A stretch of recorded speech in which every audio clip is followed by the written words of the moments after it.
The morning assault on Hill 382 began with the illusion of momentum.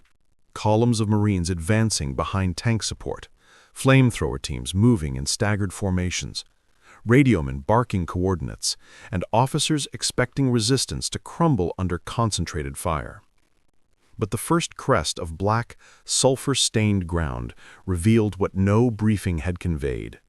The Japanese defenses were not scattered obstacles, but an interlocking system of kill zones engineered to devour entire battalions.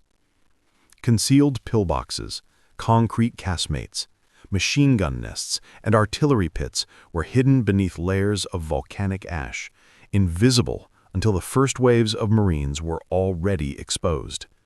The instant the leading platoons crossed into range, the hillside erupted with overlapping fields of fire, pinning men in place, severing squad cohesion, and reducing the assault into a chaotic scramble for survival. Marines dropped into shallow depressions in the terrain, crawling through ash that offered no cover and clung to their uniforms like glue. The air filled with the metallic hiss of ricochets and the wet sound of rounds slamming into bodies. Corpsmen sprinted forward, only to be cut down by snipers who had spent days memorizing firing lanes. The radio nets became a storm of conflicting calls, requests for smoke, screams for medics, officers demanding movement that was physically impossible. Within 20 minutes, companies that had landed at near full strength were reduced to fragmented pockets of terrified men, pinned, immobile, and bleeding out into the black soil. Tank support, which had been expected to break the stalemate, barely made it 300 yards before being neutralized. Japanese artillery, sighted to fire point-blank, smashed into armored hulls, immobilizing them and turning their wrecks into cover for Marines who hadn't even had time to return fire. Flamethrower teams were precise targets. Once a man carrying fuel appeared, entire sectors focused on him, setting off explosions that engulfed not just the operator, but nearby riflemen. The casualty rate became so severe that platoon leaders stopped trying to maneuver and instead ordered men to stay low, conserve ammunition, and pray for something or someone to change the equation. On the western slope, Company I took the brunt of the fire from a well-placed 20mm anti-aircraft gun that had been repurposed for ground fire, shredding cover and punching through multiple bodies with each burst. The weapon had perfect elevation, allowing its crew to sweep the incline with mechanical, merciless efficiency, forcing Marines to burrow into the volcanic grit with their bare hands. Attempts to flank it failed. Men who tried were met with interlocking machine guns positioned to fire at chest height over the uneven terrain. It became clear that the hill could not be taken through mass, only through precision, through the elimination of one strong point at a time, each destroyed by a Marine willing to crawl forward under fire and kill the crew at close range. Among those pinned down was a 19-year-old private, Douglas Jacobson, already a veteran of 3 campaigns, who watched as the Bazooka team tasked with destroying the 20mm gun was wiped out in seconds. Amidst the screams, smoke, and fragmentation of failed assaults, he understood, with a clarity that bordered on fatalism, that if someone didn't take out that gun right now, no one on that slope would survive long enough to make a second attempt. The morning broke with a deceptive calm, the kind that only existed in the brief pause before men were fed into the machinery again. The offensive was stalled, pinned down by interlocking fields of German machine gun fire, and the armor that was supposed to support the advance sat burning on the roadside, twisted metal gutted by anti-tank guns hidden in the tree line. Infantry were scattered, hugging the ground, waiting for orders that didn't come, praying for artillery that wouldn't arrive. And in the middle of this paralysis, a single private, armed not with a rifle squad or supporting fire, but with a battered M1 bazooka and a satchel of rockets, watched as the enemy armor repositioned, turret moving with slow deliberation, scanning the fields for the next American body to feed to the guns. He had no business standing up, no business moving. The plan didn't include him. The manuals didn't mention men like him. But in the strangled quiet between bursts of fire, he realized something cruelly simple. If nobody did anything, everyone on this line was going to die. He didn't act out of heroism or patriotism. He acted because someone had to, and because he'd seen enough men freeze and break under the weight of indecision. He broke from cover in a crouched sprint, feeling the grass whip his legs and bullets rip inches above his back, as if the earth itself rejected him for leaving safety. Without support, without a spotter, he moved toward the tank with the suicidal determination of someone who no longer believed he would survive the day anyway. He slid into a drainage ditch, loaded the tube, and listened as the enemy engine growled closer, steel creaking under weight, unaware that a lone soldier in muddy fatigues was crawling toward it with the only weapon on the field capable of stopping it. He had one clear shot, maybe two if fate was kind, and no guarantee the old rocket would penetrate armor. But there was no time for fear. Only the ritual motions of training. Shoulder the tube, sight the target, breathe, squeeze. The backblast lit the ditch like a funeral pyre, and the rocket streaked across the field, slamming into the hull with a violent flash that rocked the turret. Smoke belched from the seams, crew shouting inside, scrambling to escape a steel coffin now burning from within. The infantry behind him rose, emboldened, pouring fire into the stunned vehicle, turning desperation into momentum. And in that instant, mud-covered, half-death, lungs burning, he understood the cruel paradox of war. One man with a weapon he barely trusted could turn a slaughter into a counterattack, not because he was braver or stronger, but because he chose to move when everyone else remained frozen.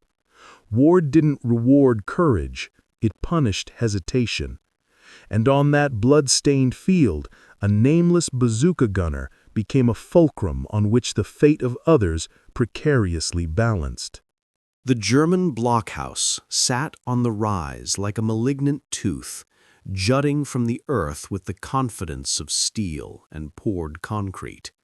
Its embrasures were positioned to command the entire approach road, overlapped by machine gun nests on either flank, making any attempt to storm it suicidal. The enemy inside had the advantage of range, cover, and interlocking arcs of fire. The Americans had a ditch, shattered hedgerows, and bodies piling under the rain of bullets. Officers screamed orders that drowned in the sound of ricochets, and men who had survived North Africa and Sicily suddenly understood that Europe would be a different kind of killing ground. The blockhouse didn't just stop movement, it erased morale. Platoons hit the ground, paralyzed, watching tracer rounds stitch the earth inches above their helmets, pinned by a fortress that seemed designed to swallow entire companies whole. Into this chaos stepped the man with the bazooka, bruised, deafened, and half-blind from the concussion of earlier blasts. He wasn't supposed to be there. Anti-armor teams were meant to move in pairs, with loaders, security, and a plan. Instead, he crawled alone, dragging a weapon almost as long as his body through mud that stank of cordite and blood. He studied the angles of fire, looking for a blind spot, something the engineers who built the blockhouse hadn't anticipated. There was one. A tiny seam, where the structure met the ground, just low enough to exploit, but reachable only by exposing himself completely. The choice was brutal and simple. stay pinned until everyone around him was chewed apart, or stand up and fire, knowing he'd draw every gun on the hill. Soldiers around him shouted for him to stop, to wait, to think, but war rarely rewarded patience. He rose from the ground, shouldered the bazooka, and fired straight into the mouth of hell. The explosion didn't silence the battlefield. It merely stunned it. Smoke belched from the fractured blockhouse, chunks of concrete sliding down its face like shed armor, and the German guns faltered long enough for the Americans to surge forward a few desperate yards. But the fortress was not dead. It was wounded, and wounded fortifications are like wounded animals, more dangerous, more unpredictable, more determined to rip apart anything in reach. Inside, German engineers cleared rubble, reset weapons, and prepared for the inevitable second assault. Outside, infantry hit the dirt again as renewed machine gun bursts cut through the haze with mechanical precision. The bazooka man lay on his back, chest heaving, weapon empty, knowing he had broken something monumental, but not enough. Behind him came the grim reality of infantry doctrine. Breakthroughs must be exploited, or they die on the vine. His shot had opened a door, but it needed to be kicked in with overwhelming violence before the enemy sealed it shut again. The platoon leader understood that too, and so the call went down the line for more rockets, heavier guns, and the kind of firepower that didn't just disable a fortification, but erase it from existence. Men scurried forward with munitions boxes held to their chests like relics, trying to ignore the bullets stitching the ground at their feet. A second bazooka team emerged, not volunteers, just survivors, and dragged themselves toward the front under the thin cover of suppressing fire.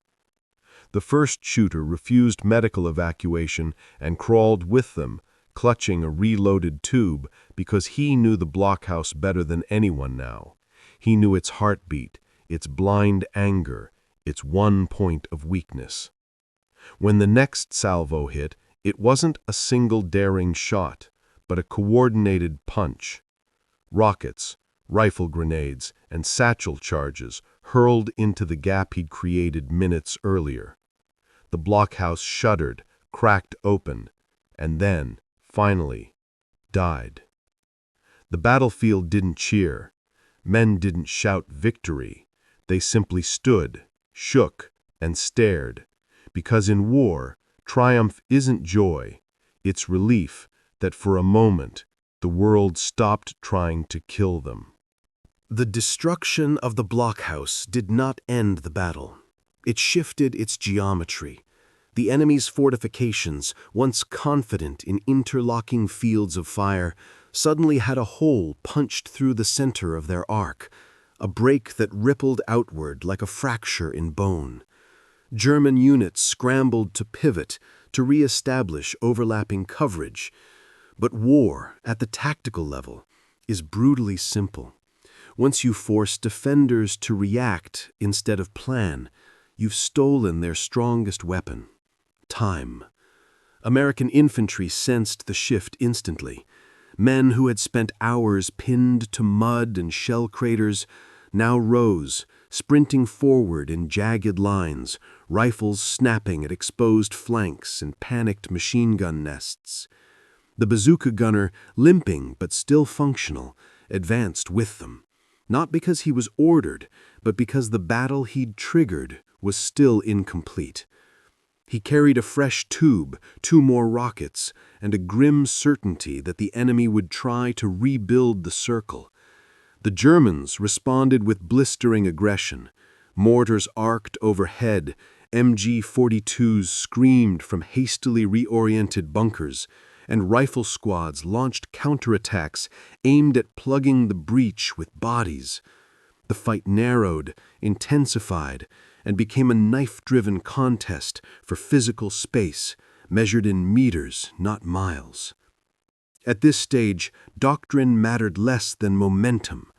American platoons pushed through the shattered seam of defenses, kicking open trench doors, tossing grenades into dugouts, and exploiting the enemy's disorientation with almost reckless speed.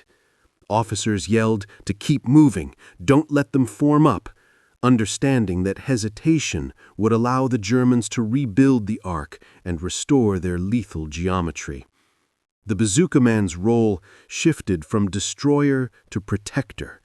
He wasn't firing at bunkers anymore, but at counterattack squads attempting to stabilize the line. Twice he dropped teams trying to re-emplace machine guns. Once he hit a group rushing a captured trench, the explosion ripping their cohesion apart just long enough for riflemen to finish the job. The enemy wasn't collapsing, they were adapting, improvising, raging against the breach, but they were reacting, always reacting, and that was the beginning of systemic defeat. When the last defensive node in the sector was silenced, not by rockets, but by flamethrower, the battlefield fell eerily quiet. No one cheered. They simply realized that they had shattered something designed not to bend, but to endure. And in the stillness that followed, covered in soot and cordite, the men understood a truth few civilians ever grasp. Sometimes the hardest part of war isn't winning ground. It's maintaining the will to take the next step into fire before the enemy rebuilds their courage. The German response to the shattered defensive arc came not as a single heroic counterattack, but as something far more terrifying. A methodical, calculated saturation of death. Mortars, the invisible killers of modern war, began to speak. The first rounds landed short, probing, searching, and then the range corrected. Suddenly, the ground itself erupted beneath the Americans, bursting dirt, metal, and bone into the air. Veterans later described the sound not as explosions, but as hammer blows to the earth, as if an angry god had chosen to break the soil open. The men who had sprinted forward with fire in their chests now found themselves pinned again, this time not by bullets, but by mathematics. Each round was not aimed at a soldier, it was aimed at a grid square, a probability space, a place where men were likely to exist. Mortars don't need to see their targets, they only need to know where they shouldn't be. Panic rippled through the attackers. Some dove into shallow craters, some into shell holes already occupied by the dead. Others flattened against the ground and prayed the next round chose someone else. But the mortars were only half the plan. As soon as the barrage reached full saturation, German infantry began to push forward, not cautiously but aggressively, fanning out in squads with grenades in fists and bayonets fixed. They weren't defending anymore, they were hunting. Close-range combat carries a strange intimacy, one rarely written about because it strips away the mythic language of war and leaves only fear, sweat, and the wet sounds of violence. Engagements collapsed into distances measured in feet, not yards. Grenades popped like angry punctuation, followed immediately by screams or silence. Rifles fired so close that muzzle flash burned faces. Pistols barked inside trench bays. Knives appeared when rifles jammed. E-tools, entrenching shovels, became weapons when everything else ran out. The American bazooka gunner, who had cracked bunkers from standoff distance, now found himself in a world where aiming tubes was impossible and where the most effective weapon was nerve. He fired one last rocket blindly into a collapsed trench and then drew his .45, moving with men who were as frightened as he was but unwilling to surrender ground. German squads tried to overwhelm isolated pockets, shouting, throwing stick grenades, charging behind the shock of explosions, but they discovered that the Americans, brutalized by hours of killing and near death, fought like animals cornered in broken earth. There were no formations, no elegant movements, just men grappling for existence in a torn landscape that smelled of cordite and ruptured bodies. And when the attacking Germans finally broke contact, not defeated but exhausted, the battlefield again fell silent, as if stunned by its own cruelty. The survivors didn't celebrate. They didn't talk. They simply counted ammunition, checked wounds, and waited for the next blow, already knowing that the mortars would speak again before the sun dipped behind the ruined horizon. They found him again, not because he volunteered, but because nobody else could do what he did. The ridge ahead was held by a German company, dug into trenches and firing positions with interlocking fields of fire that cut down anything that moved. Another American company, caught in an exposed draw, had advanced too far and was now pinned, unable to move forward or back without losing half its strength. To the battalion staff, the solution sounded simple. Somebody needs to get behind the German flank and disrupt the position. But in practice, it meant walking into a death trap, crossing a fire-swept open field, closing with entrenched infantry, and attacking without support. The officers knew exactly one soldier who had the mix of stubbornness, improvisation, and suicidal willingness to do it. They pointed at him, and they didn't have to say his name. He just nodded, picked up his bazooka and ammo bag, and started moving forward with two riflemen who looked like they'd been assigned to escort a ghost. They advanced under machine gun bursts that snapped dirt and grass at their heels, but his pace never changed. He moved like a man who believed that hesitation, not bullets, killed you fastest. They reached a small fold in the terrain and set up for a flank attack, while the pinned company kept the Germans busy. The plan was brutally simple. Bazooka rounds into the strongest points, then exploit the confusion with grenades and rifle fire. He was the first to stand and fire, and the first to sprint forward after the detonation, moving so close that the Germans didn't have time to recover. They started yelling at each other in panic, trying to reorient. But each position he hit collapsed before it could organize a defense. The Germans tried to reinforce with a machine gun team running from the rear trench, but he shot them mid-stride with a round that exploded so close that the assistant gunner simply disappeared. In minutes, the defensive arc that had held up an entire company was broken by 3 men, 2 terrified, and 1 who fought like he had nothing left to lose. The pinned company, stunned that someone had actually managed to crack the line, began moving again, pouring riflemen into the gap and rolling up the position. His work done, he didn't wait for thanks. He just reloaded and moved toward the next fire point, because there were still Germans shooting and still Americans dying. He fought that afternoon with a kind of relentless focus that made the rest of the platoon believe he wasn't driven by courage, but a refusal to allow other men to die when he could prevent it, even if it meant killing himself in the process.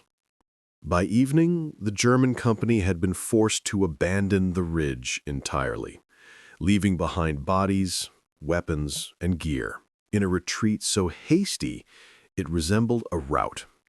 The battalion commander later tried to write it up as a coordinated maneuver, but everyone who watched it knew the truth. It was one man's refusal to quit that shattered the defense. The pinned company staggered back into American lines, carrying wounded and missing half their strength. But they were alive, and they knew exactly who had saved them. He walked past them silently, face dirty, hands shaking slightly from exhaustion, but otherwise unchanged. Someone tried to thank him, but he brushed it off, muttering something about doing his job. That night, he cleaned his weapon and counted his remaining rockets, as though someone was tapping him on the shoulder with a new, impossible task at any moment. And the terrible thing was, everyone knew that if they did, he would stand up, sling his launcher over his shoulder, and walk straight back into the fire. The first warning wasn't the sound of engines, it was the sudden silence of German small arms fire, the kind of pause that meant an enemy had decided bullets were no longer enough. The word spread along the line in ragged whispers, panzers. For the exhausted infantry who had spent days fighting dug-in defenders with nothing but rifles, grenades, and a handful of bazookas, German armor wasn't just another threat, it was the worst possible one. Tanks meant crushing weight, unstoppable advance, and death in the open for anyone caught without cover.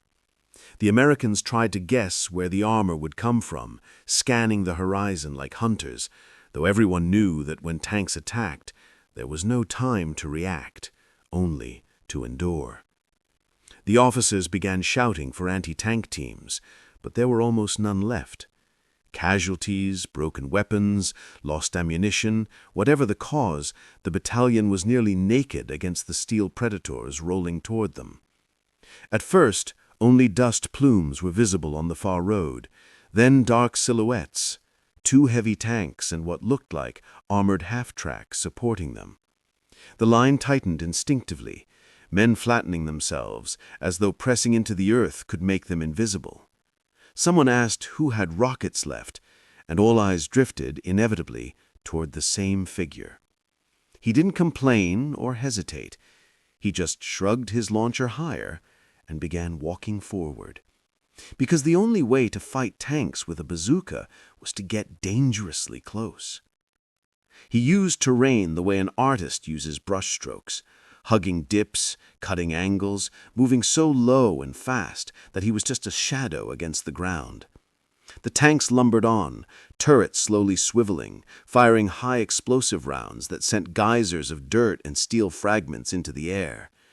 Infantry scattered each time a blast hit, but he kept advancing, always closing distance instead of retreating. He needed 50 yards, maybe less, to punch through armor, and reaching that range meant gambling his life on timing, cover, and sheer nerve. A half-track rolled forward ahead of the tanks in a classic armored spearhead, its machine gunner spraying bullets that stitched the ground around him, but he fired first, the rocket slamming into its side with a roar that turned metal into shrapnel and bodies into debris. The explosion stunned the Germans long enough for him to sprint closer, ducking behind a low embankment as the lead tank hosed the position with coaxial fire. He waited, listening to the clanking of gears and grinding of treads, judging the approach not by sight, but sound. When the tank crested the slope, barely 25 yards away, he stood, braced, and fired straight into the frontal armor. The explosion rocked the machine, knocking it sideways, and a second rocket, fired so quickly it seemed impossible, hit just above the track, jamming it in place. The crew bailed out in panic, scrambling across open ground before being cut down by American riflemen, which suddenly found courage in the chaos. But the second tank didn't retreat. It advanced faster, turning directly toward him, commander exposed in the cupola, screaming orders. He knew he had seconds, maybe less. Instead of running, he moved laterally, forcing the tank to rotate its turret to track him, slowing it just enough. He fired again, low and left, hitting the wheel assembly. The rocket detonated violently, disabling another track and causing the tank to lurch and grind helplessly. Infantry tried to swarm it, throwing grenades, firing rifles, turning an armored nightmare into a wounded animal being eaten alive. When it finally went silent, a cheer rose along the line, not loud but raw, unbelieving, like men celebrating the fact that the world hadn't ended. He walked back slowly, breathing hard, launcher empty, face streaked with grime and sweat. Someone slapped him on the shoulder and called him crazy, but he didn't respond. He simply sat down, staring at the two gutted tanks, as though wondering how many more would come. And deep down, every man who watched him knew the truth. If more did come, no matter how many, no matter how brutal, he would stand up, shoulder his weapon, and go after them alone. Because that was who he was, and war had shaped him into the kind of soldier who didn't wait for death, he hunted it.